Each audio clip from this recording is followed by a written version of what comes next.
الكون يزول ولا تمحى في الدهر صحائف سؤددنا بنيت في الأرض مساجدنا والبيت الأول كعبتنا. The next thing, you didn't ask this one, but the people say Wahhabi. Catch yourself before you say that. Stop yourself. The other word I told you is the Arabic word, so is this. It means to bestow, to give. Al-Wahhab, if you say Al-Wahhab, you must be very careful now. You just said Allah's name. Allah is Al-Wahhab. He is the bestower, the ultimate bestower. So you don't take Allah's name and play with it like that. What really happened over 200 years ago, there was a student of knowledge who memorized the Quran when he was not even a teenager yet.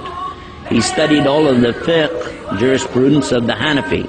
Then he began to study others, and his father, who was a scholar, told him to stop. Just stay with what we have. He said, I want to learn the others. His father almost disowned him because of it. It was very upsetting. You know, don't do that. But he wanted to learn all of it so he could understand, and he began to learn quite a bit. He became convinced that he needed to learn more, and he discovered through this learning that the people of his time were making a grave mistake. I use the right word too, because they were worshiping at graves. They were literally going to graves and calling upon dead people to help them. Righteous people, good people, but they're dead. And even if they were alive, what could they do? They could only make dua for you. Nobody's got any magic. You ask Allah to solve these impossible situations and He can do it. And that's what he was telling the people. And some of those who were making money or getting good position in the community out of these grave worshiping deals took exception to his group because they came in and kicked over all of these monuments on these graves. And of course they had no evidence to support what they did, so instead of dealing with the rationale of why don't you look at what you're doing is wrong, instead they labeled his followers as Wahhabi. Why? Because they couldn't call him by his real name. His name was Muhammad, and they would have had to say they're Mohammedans. And no Muslim would do that anyway. So they call him Wahhabi because his father was Abdul Wahhab. So he was Muhammad ibn Abdul Wahhab, and he wrote a book called Kitab al-Iman. The book, if you read it and take the cover off and you don't know who wrote it, you say, this is a great book. It's very good about the belief in Allah, He's one, and the teachings that come with it. It's kind of like a workbook. It just has a few verses or something, and then tells you to go look up the rest of it.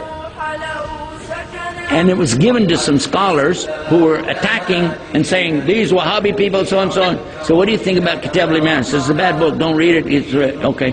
So they gave him the book without the cover on it. Didn't tell him. This is a scholar. I'm not going to tell you who. Big scholar. Colonel. He read it and he loved it. He said, this is the aqidah of a real Muslim, the belief system of a real Muslim. And when they said, well, here's the cover for the book, and he went, huh? And he said, astaghfirullah, I made a mistake. Big mistake. All of us need to understand that whenever somebody doesn't want to admit their mistake, it's a lot easier to point and say, he's a Wahhabi. They're so-and-so. They're such and such. Rather than admit what? And we're going to go back and look again at what we said in our speech. The king has no clothes. Ooh. All of us make mistakes. Just admit it. What is the big deal? Only Allah is free of mistakes.